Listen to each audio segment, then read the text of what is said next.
Today we will be making paillette feuilletine. This is a super thin, almost transparent, very crunchy waffle that you can easily use for crunchy layers on cakes. You can also buy it already done in pastry shops.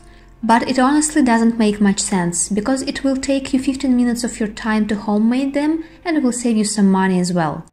Beat soft butter and powdered sugar until even consistency. We need all ingredients to be at room temperature. If the butter is cold, you can warm it a little bit on the stove until half is melted, but don't do the same with the egg whites, or you will get a scramble.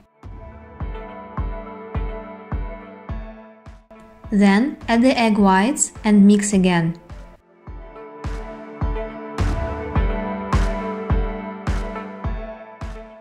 Add the flour last. We could use high speeds to mix all the previous ingredients, but now we should use the lowest speed to prevent gluten development.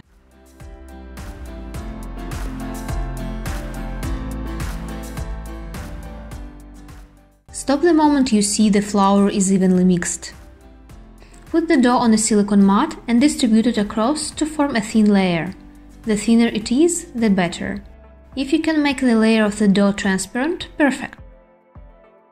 If you don't have a silicone mat, use a regular baking paper sheet. The waffle will come equally good. Bake in a preheated oven at 160 degrees Celsius in conventional heating mode until you see a gold color on the surface. I baked it for about 15 minutes, but it can be faster if you bake one baking sheet at a time. Take the waffles out of the baking sheets and let them cool down. You can break it into small pieces for a crunchy layer on cakes, or leave it as it is to eat with the tea. Store it in a closed container. If it gets humid, just dry them in the oven at 120 degrees Celsius until it gets crunchy again. Enjoy! If you found something useful here, press the happy button under this video and subscribe to my channel. New videos coming to the channel every 2 days.